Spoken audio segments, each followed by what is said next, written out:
Welcome, everyone, to A Reel of One's Own. My name is Andrea Thompson, and I'm the producer of this show. The things you will hear over the next about an hour or so represent the views of A Reel of One's Own and the people making them. All opinions and quotations in no way represent River West Radio and are the sole responsibility of the producer, guests, and callers. River West Radio is not liable for any legal issues arising from the content of this program. Well, that's gotten easier, but certainly no less annoying. And you know I always insist on doing a more informal introduction, so here it is. My name's Andrea Thompson, A Reel of One's Own. Thank you for listening, and I have no guests this week, so it's going to be strictly a review show. Once again, you're going to be treated to my wonderful, glorious opinion on movies. All right, and we'll start off with a mainstream, highly buzzed about one, as opposed to my general practice nowadays of focusing on alternative. We're going more mainstream. And the one I'm going to do first is called The Hobbit. Now, this one was a long time coming, about 9 years, and it went through all sorts of trouble, a director dropout, studio, MGM went bankrupt, and a few charming other problems. And also, not only that, the movie is being split into 3 movies, not just 2. And really, 2 I could accept, but 3. As much as they're trying to spin that thing into an artistic decision, who else thinks it sounds like a shameless power and money grab? Me. But in spite of that, I felt like I was honestly enjoying myself during this one. And most of the movie didn't feel slow. It felt like they were taking their time a bit. And as you know, this, unless you've been living under a rock, this movie is about a hobbit named Bilbo and an older relative. I do believe he's Frodo's uncle, Frodo Baggins, who obviously plays such a huge role in Lord of the Rings later on. But obviously, The Hobbit came first, and again, just in case you're living under a rock, a hobbit is basically they're a lot like humans, only shorter than dwarves and with pointy ears and very hairy feet. They enjoy staying at home and eating a lot. Just very British is how you would describe them, I guess. And,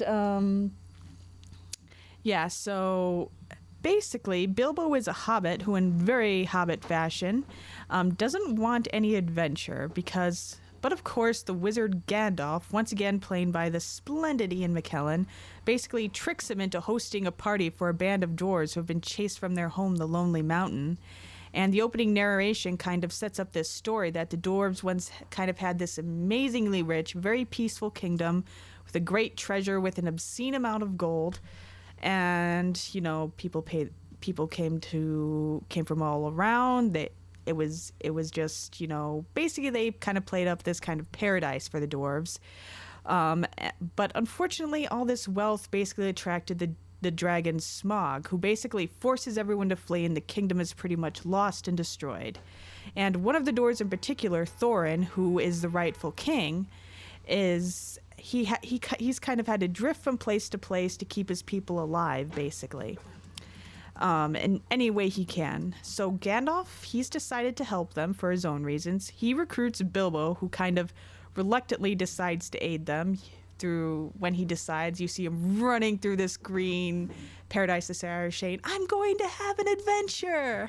Again, very British and very sweet. And like all good stories involving a kind of treasure hunt, this is obviously about more than that. It's more about the search for home. Since these dwarves have lost their home and they need a place to belong and have a better life after wandering from place to place and kind of finding their pride once again. And, of course, it's also about Bilbo Baggins coming to his own more and proving he really does belong in this kind of quest. And apparently part of the reason they're getting away with splitting this movie into 3 movies is, if anyone who has read the book can recall, Gandalf actually leaves the book, leaves the band of dwarves to go on a little very important side mission of his own involving this necromancer that you find out about in this movie. And it's kind of fleshed out much more in the appendices at the end of the 3rd book, The Return of the King. Well, actually, much more than needs to be fleshed out is fleshed out in typical British fashion. And apparently they decide they're really going to go into detail about this side mission in the movie because this side mission that you don't really see in The Hobbit, it actually has something to do with the larger stories that came later in The Lord of the Rings.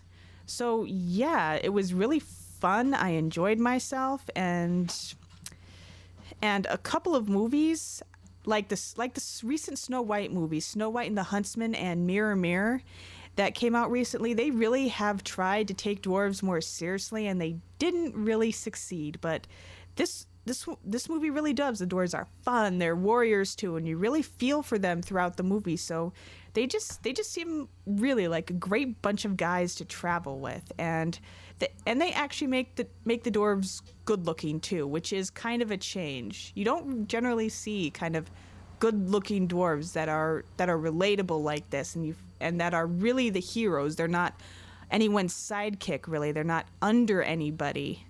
And like I said, who are actually great warriors and taken seriously. But this movie does it. And unfortunately, the drawback to this review is I just saw it in 2D with the normal frame rate. So they're trying out a new kind of frame that's faster per second, that's gotten kind of mixed reviews. And I wasn't in the theater. That was one of the theaters that were trying out this new technique, and I didn't see it in 3D again. So sadly, I can only report on how good the movie was. My sincere apologies to my listeners. But I gotta say, I really enjoyed myself more than I thought I would. I felt like they really learned a lot from the Lord of the Rings movies. Watching this, I almost kind of wish they had made this first in a way. And, you know, they run into all sorts of trouble, orcs, goblins, and everything. And it's really just a fun ride. And I feel like, again, I mentioned the movie, I don't feel like they're stalling for time. I feel like they're taking their time, which is really a different feel to it. And the characters really do noticeably change. And of course, the most important development, of course, is that Bilbo also runs into Gollum for the first time, and he finds the One Ring, which, spoiler alert, also has a great deal of importance in the Lord of the Rings. And obviously in the rest of these movies as well. So yeah, I really enjoyed myself in the theater, and I didn't think I would enjoy myself this much. So I would definitely recommend go seeing it. So if you wanna see it and try out the faster frame rate, I heard it's actually in a couple of Marcus theaters in town. So, and unfortunately, I don't have the information in front of me, so get off your lazy butt and go find out for yourself. So yeah, The Hobbit, B+, really fun, really enjoyable. Just, unfortunately, it's up against its own product, The Lord of the Rings, so it doesn't feel quite as epic, but still feels really important, which said something. And I'm going to up the mood, kind of dramatically change the mood a bit with my next review. Ladies, lean closely if you're listening, and guys, there's not much for you here, so just put your arm around your girl and maybe you'll pretend and say you like this movie, and you'll definitely win points. Movie is Anna Karenina, and this movie does not aim for subtlety, which I guess is a good thing since Russians don't seem to do subtle. And for anyone who somehow doesn't know what this novel is about, it takes place in 19th century aristocratic Russia. And it's about one of those married, wealthy, aristocratic women and what happens when she falls in love and enters into an affair with a dashing military officer, Count Vronsky. And of course, it seems to be love at first sight, because when they meet on a train platform where Anna is going to counsel her sister about her philandering brother, her sister-in-law about her philandering husband, and who also happens to be Anna's brother. Isn't that less creepy? They are instantly drawn to each other. So Vronsky, of course, pursues her, and of course she rejects his advances at first, but neither of them resist for long, and soon they have embarked onto their passionate affair. Note to Twilight. Yes, I know I've ranted about this in the past, but it's gonna happen again. This is how you do a frickin' passionate love scene, not an awkward sex scene where neither one of them, where the woman doesn't smile. These love scenes, it's intense, it's passionate. This is a true true bodice ripper in every sense, because these two are literally burning up the screen, and it's every inch the story about these two good-looking aristocrats who are embarking on this passionate, forbidden, illicit affair. And also, I saw this in a movie with a bunch of senior citizens. They are infinitely worse than teenagers. Ugh. Made things awkward. All that giggling. And anyway, back to it. One of the best, on a more serious note, one of the best things about this movie is its setup. The entire thing is just set in this old theater as if the movie audience were watching it on a stage, which really just adds to the whole grandeur of this story, honestly, because in the beginning, I gotta admit, it kind of felt like a musical without the music, because I honestly expected the actors and everyone to just burst into song at any moment. And of course, you know, Anna's husband, who's played by a not as handsome as he usually is, Jude Law. And I do believe he was actually named as People's one of the most sexiest men alive. So the fact that he's the husband who gets cheated on here is actually a pretty big deal. He's an unkind... Anna's husband, anyway, isn't portrayed as unkind to her, just kind of not interested in satisfying her emotionally. And just the fact that Anna really didn't marry for love is kind of seems to be the sum of her problem. And of course, this affair kind of acts into a window into many levels of Russian society on all kind of levels. But the focus, of course, in this kind of story is going to remain on kind of the highest point in society. And of course, the rumblings that are kind of already starting in Russian society that will basically cause the entire world of Anna Karena's that we're seeing in this movie to kind of rip apart later on in the revolution, of course. And, of course, here there's a secondary love story between the younger couple, Levin and Kitty, that's kind of held up as a contrast to Anna and Vronsky's. And it's really kind of annoying in a way and very preachy, because Levin in particular seems a little bit too perfect. Now, I probably should have said earlier that I haven't read the book, and this movie really made me want to do so. And I just felt like there was a lot left out, and this guy, Levin, seemed to have way too much of the author in him, seemed just a little bit too perfect. And that's also one of the faults of this movie. And also, some parts of the story just felt way too rushed to me, such as the time between when Anna decides to leave Count Vronsky, and between that and the ending of the story, I just feel like it was too quick. And I felt like by the end, we don't really get to see how some of the most important characters end up. And again, I haven't read the books, so I'm just going to have to go by what the movie portrays. I felt like Anna's main fault in here was basically her honesty, because the movie basically showed how apparently married women having affairs in the society was really nothing new and not really too surprising. But the fact that Anna wanted to openly be with the man she loved was really her downfall. And unfortunately, she doesn't seem too well equipped to deal with the consequences of that decision and how society shuns her after that. She just doesn't seem well equipped to deal with that. And also the hypocrisy, I feel like, of that society isn't quite exposed enough.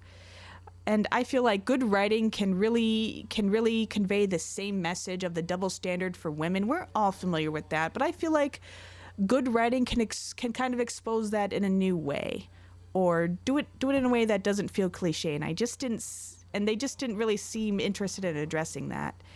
And again, I mentioned how Levin seemed a little too perfect and annoying, and in this movie, he kind of goes on and on about the nobility and happiness of the peasants. He basically owns these people, and to have him go on like that, it's, again, there really seemed to be too much of the ego of the author in him a bit. But again, having not read the book, that's kind of just a guess.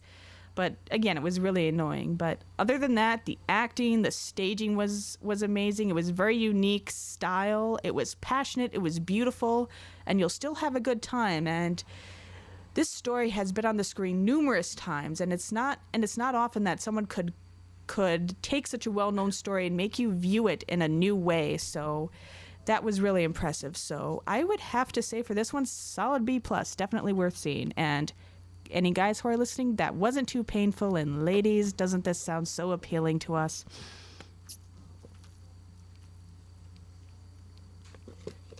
All right. Oh, one more second. I'm still thirsty.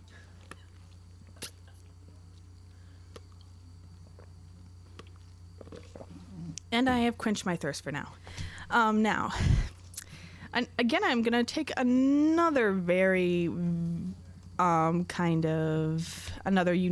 another turn anyway, to review the next movie that I really liked. It's called Killing Them Softly. This is a smaller, more independent flick starring Brad Pitt, so not really too independent, but still small enough to kind of have a little bit of fun with this genre basically.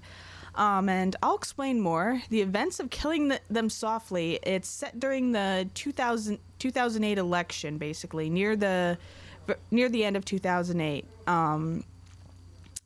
And early 2009, I believe. So anyway, it's set in motion by 3 low-level crooks who are extremely stupid, but unfortunately, they think they're smart. So now there are a few things more dangerous than that, but honestly, I can't think of many. Anyway, said idiots are composed of Johnny, Frankie, and Russell. And Johnny, this low-level crook who runs a dry cleaning business, I do believe, as a front, he starts all this stupid, I would use stronger language if profanity was allowed. He starts this stupid crap by hiring these guys, Frankie and Russell, to rob a mob card game. Now, Johnny thinks they'll get away with it because apparently, years ago, here's the backstory, another mob guy named Marky, played by Ray Liotta in a role that's perfectly suited to him, but still, he's really great. Well, basically, he ran these, and he saw the money flowing at his card games, and he decided, well, I'm going to pay a few guys to rob my own games. No one will think it's me. I'll get away with it. And of course, people are unhappy when after the robbery and the card games have stopped, so there's less money. And some guys come question Marky and rough him up, but he holds up and managed to convince them he didn't do it. And later, after everything has died down and people are talking about how they used to get paranoid after hearing footsteps in the hallway, Marky actually starts laughing and he confesses that he did it. And everybody laughs and they like him so well, so they decide to let him live. And anyway, so because of this, they'll think these 3 idiots think, well, they'll just blame Marky. So for this, so we'll just get away with it. So Frankie and Russell rob the card game. It goes off pretty well. It actually leads to some really great comedy where they're putting on their crappy mask and actually using dishwashing gloves and all that. And little details like that, they actually hammer in how incredibly stupid these guys are. And so after this happens, the local criminal economy isn't doing so well, so an enforcer named Jackie, who is played by Brad Pitt, is called in to restore order. So you can probably get from what I'm saying that this is a pretty gritty film that's set among the mid-level and low-level criminals. You don't really hear about the top ones. If you hear about the criminals who run the top of the empire, you really only hear about them from the middlemen. The top guys say they want this and this and this done. So and it has an extra note of parody because, again, I mentioned it's set during the economic downturn, the 2008-2009 election. And throughout this movie, you hear various people, both Bush, talking about how we need to bail out Wall Street, and equally comedic, you see these guys watching Obama on the TV, like his acceptance speech. So it kind of adds an even more depressing note, along with all the blood and violence that's presented in a very everyday, unglamorous kind of way. And again, this movie, obviously it tilts towards the liberal side. This is Hollywood after all. You don't see many right wingers, but you just get the feeling that they're kind of parodying both sides, and the characters like skeptically laughing at Obama's talk of idealism and hope and all that. And And really, this isn't new at all, but as a matter of fact, you could say it's kind of the new normal in crime movies to focus on the street and see how it really affects people rather than just focusing on the top guys. So that means in this kind of movie, it's going to be all about the characters that'll keep you interested in, and killing them softly definitely doesn't disappoint.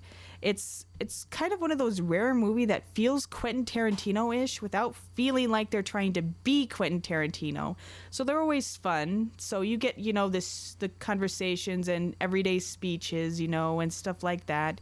And again, what I've mentioned, focus on the mid to low level, really dumb crooks. And again, it's not anything new, and it has all the subtlety of a freight train. And it also should be avoided if you don't like blood, or kind of graphic violence. So, like I said, very, very bold. So you'll definitely enjoy yourself, and I would definitely rate it a solid B+. And on a completely different spin on that, one sec, let me get a drink, because I'm going to do a lot of ranting for this next movie. Bet you can't wait.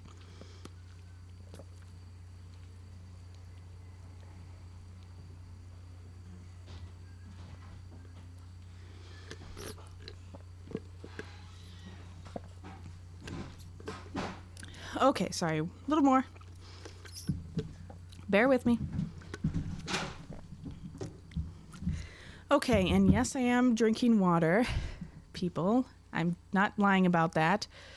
Okay, and now this is my great grand rant about this movie coming up next. It is Life of Pi. Now, I am definitely not the audience for this movie, and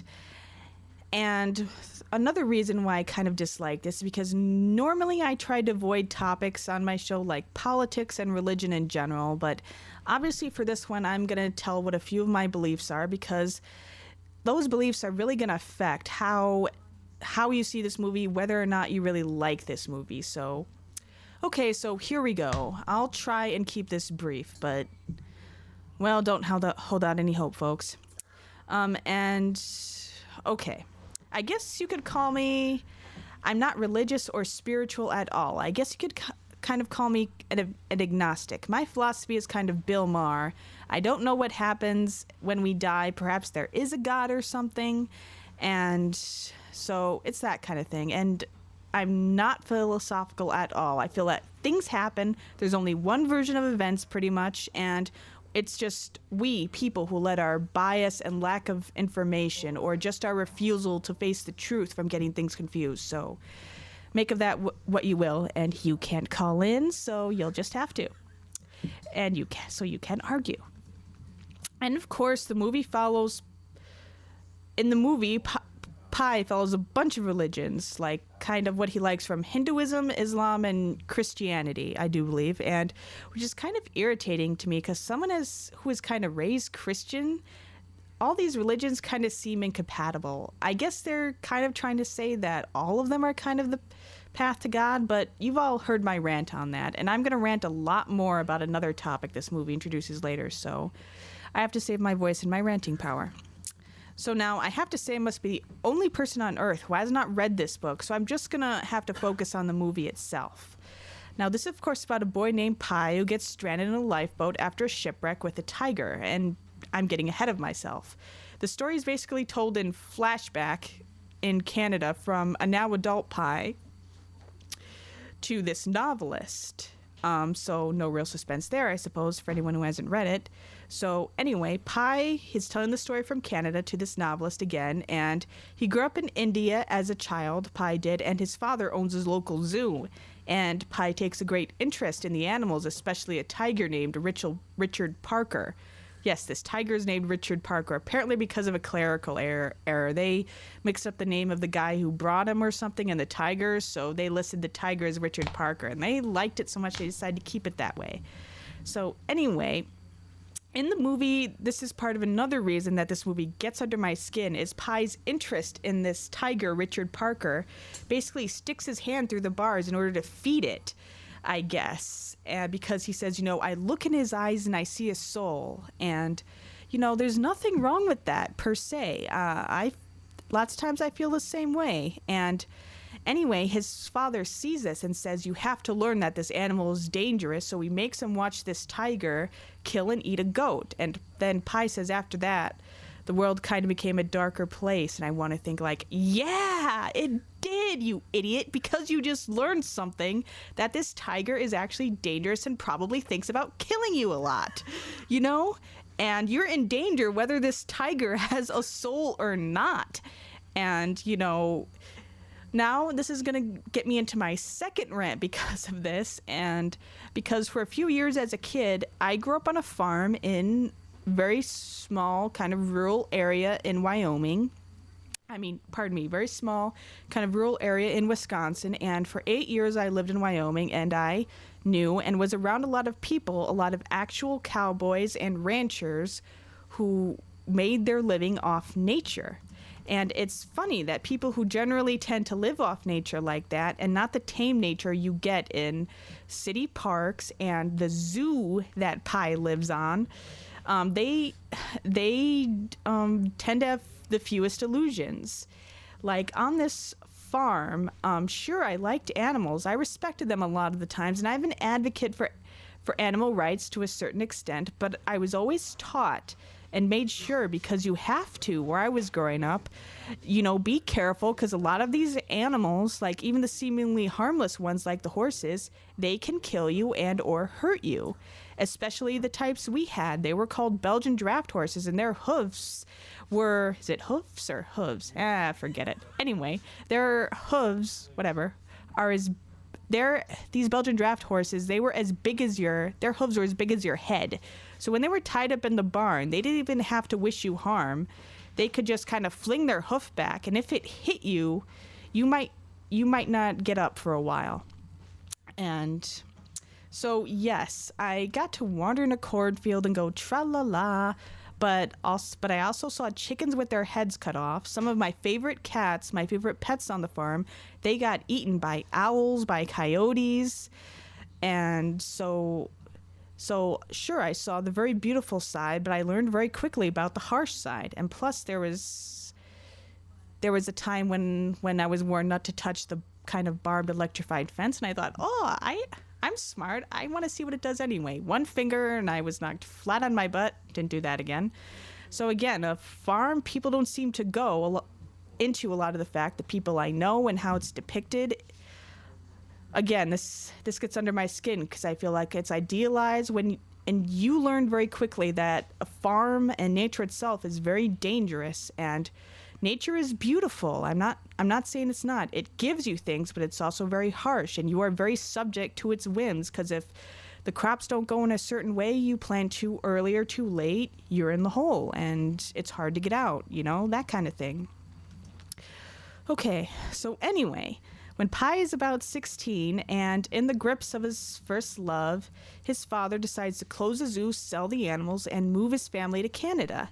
And so, of course, on the way, there's a bad storm, the boat sinks, and Pi finds himself on a lifeboat with the tiger, Richard Parker, and a zebra, an orangutan, and a hyena. So soon it's just Pi and Tiger in the boat, and Pi has to figure out how to make it out alive and keep the tiger from eating him. And so he finds some emergency food and water and an instruction booklet on the boat, and he does a bunch of practical things, like he manages to fish and find food for the tiger, and he makes himself a small little raft attached to the lifeboat. And eventually he comes to realize that caring for this tiger and training him to accept him is also keeping him alive and keeping him from despair, because there's obviously a great risk when you're out alone. You don't know whether you'll make it, and this tiger is really his only companion, which he feels like he needs. Very understandable. And they also eventually get to this weird island, apparently, full of meerkats that's transformed into something very hostile at night.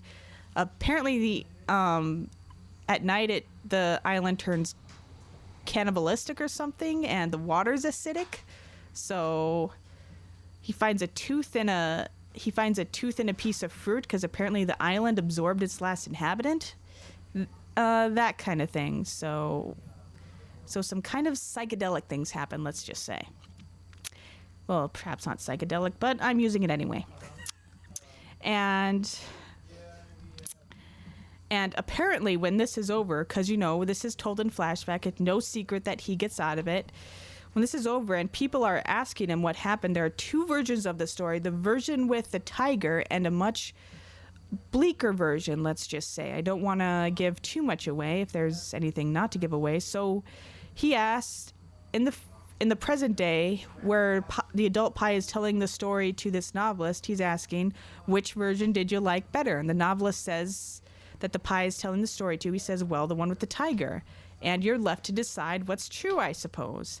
So this, honestly, to me, it felt like a cop-out. Because to me, this is my philosophy. Other people feel differently, because for me, there can only be one true version of events. One thing happened. You can't change that. And not letting yourself believe the kind of one version, it just feels like, again, like a cop-out, and it doesn't feel like faith. It feels like a coping mechanism, really, which is, one could say that's what faith is, but really that's not going to persuade me. I feel like faith could be part of a coping mechanism, but I also feel like it's like they're also two separate things. And again, the way this movie put it, it's not going to persuade me. Because at the end of that movie, I felt like screaming, yes, that one's more pleasant, but which one is the truth? I've said before, I'm not subtle, and I hate not knowing things, so... But I have to admit, this will preach the same old, more tolerant, modern, watered-down, delusional version of the same story to the already converted. And this movie does seem to do it well. So the visuals are spectacular.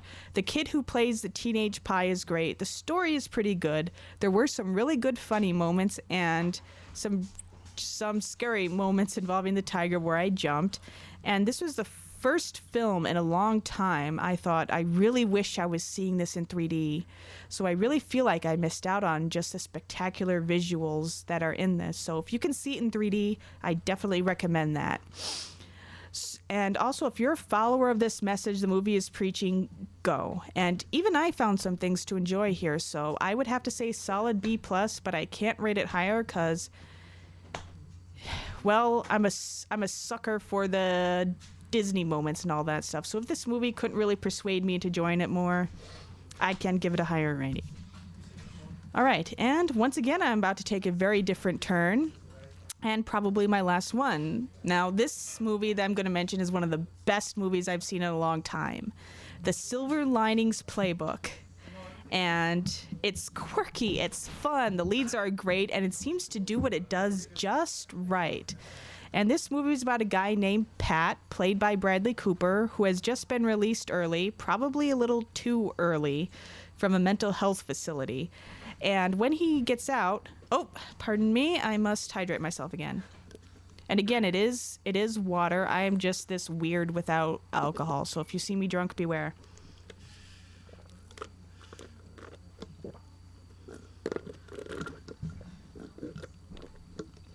All right. Hydrated, forgive me.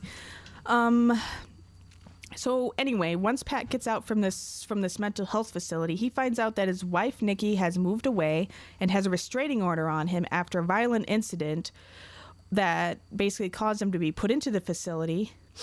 Basically, he came home from work to find his wife in the shower having sex with another man, and he almost beat that man to death. Ergo, the facility. So Pat believes that he and his wife can reconcile and that he doesn't need medication. So after he gets out, he's very lucky to have the kind of support of a few people in the community, which is really nice to see. And anyway, at dinner with one of his friends, Ronnie, and his wife, who clearly have their own problems, Pat meets Ronnie's sister-in-law, Tiffany, who is perfectly played by Jennifer Lawrence. She's a young widow, about 21, who has lost her job and is living with her parents and has her own experiences with the mental health system and meds, which is shown pretty quickly when Tiffany and Pat start talking about the pluses and minuses of various medications to the discomfort of almost everyone around them. And really, that's the fun thing that this movie just manages not to make cliche, that Everyone in this movie only seems barely more normal than Pat, except for his therapist, oddly enough, who is another really fun guy in the movie. And also Pat's father, who we'll call Pat Sr. He's also named Pat. Pat Sr. is played by Robert De Niro in another just really great performance. He's also strangely superstitious and obsessed with the Eagles. This takes place in Philadelphia. Apparently everyone worships the Eagles there. And he's also apparently a bookie, so he can get the money to open his own restaurant, and he obviously loves to gamble himself. So between the support of Pat's family, friends, and mandatory visits with his therapist, things seem to be going pretty well for him. So he asks Tiffany if she will pass along a letter to his ex-wife Nikki, and Tiffany agrees to do it if Pat agrees to be her partner in an upcoming dance competition. And so Pat Jr. agrees. Oh, and I mentioned how his father, Pat Sr., liked to gamble. Well, apparently when Tiffany points out that Pat Jr. was always luckier when he was in dance rehearsals with her, so Pat Sr. makes a parlay, meaning that two things have to happen in order for Pat Sr. to win the bet he makes. The Eagles have to win, and Pat Jr. and Tiffany both have to score at least a 5 at this dance competition, where there will apparently be a lot of really good professional dancers. But have no fear, this isn't a movie where you have a montage and suddenly they somehow become the greatest dancers of all time. It's a different one. So, and we are all set up for a potentially feel-good ending, and I have said before, when you already know your destination, whether or not you enjoy the ride depends on who you're traveling with. And I gotta tell you, the characters, as I've mentioned before, are great. Pat Jr. and Sr. are funny and hilarious and just great to watch. They hit all the notes perfectly. And this is just a different sort of role for Bradley Cooper, too, and he just gets it all just right. He proves he's something more than just a pretty boy, which is really fun. Although you don't really get to see him with his shirt off. Well, meanwhile, you have Jennifer Lawrence, who is just a marvel in this. She is just perfect in this role, as she's nice, she's sometimes not nice, she's unstable in both good and a bad way, but she's still sympathetic, she's great to watch, and she and Bradley Cooper have a great chemistry. And you know, as a female fan of film, there aren't that many people, don't seem to have many really good roles for women, and I love seeing a role like this where they take a few risks with a female character and still make her just this fantastic character. And obviously you've seen Jennifer Lawrence in The Hunger Games and in Winter's Bone and all that, and in a few other things. And this is really her first adult role, and she doesn't really seem like a kid playing an adult. She actually seems like a damaged young adult. It actually reminds me of Daniel Radcliffe, actually, in that one horror movie, The Woman in Black. In the same way, he feels like, you watch him in The Woman in Black and you really feel like he's playing a very damaged adult. And Jennifer Lawrence is the same way in this. And also, well, let's just say they really know how to flaunt her assets. Again, let's just say, while still keeping the movie classy, which is really hard to do. I just felt it was unfair. They couldn't have done that more with Bradley Cooper. What are you going to do? But yes, this shouldn't be a factor, but let's just face it. It is. Film's visual. She just has the perfect look. They really flaunt it and I'll just say exploit her looks in a really great way that still feels fun and enjoyable and still really great to watch. And also the finale is just great in every way. It's not too corny, it's not too miraculous, but still it's fun, it's great, you'll remember it, and it's just such a great end to the movie. So yeah, while there are some cliches and everything, and I would just recommend this movie in every way. It's fun, it's different, it's, like I said, see it. A-. And we are coming up to the end and Friar Auto, so once again, I want to thank you for listening. And also, I mentioned before how I have a new appeal out. I have mentioned before how I love watching women in these in great female roles. And is that a? Oh well. And I mentioned again how I love seeing these great female roles, so I really want to send out an appeal, I guess, to the basically. I'm stuttering, so let me try and explain this better.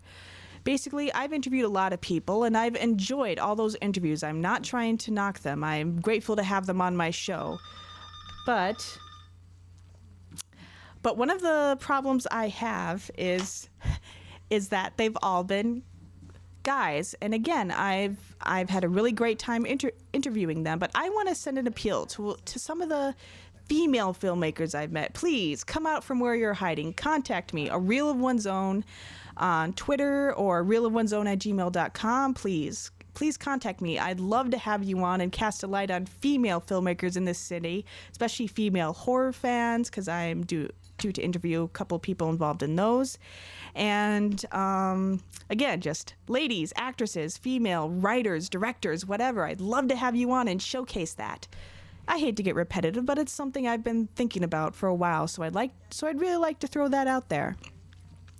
Okay, and as usual, thank you for listening, and this is A Reel of One's Own. Signing off.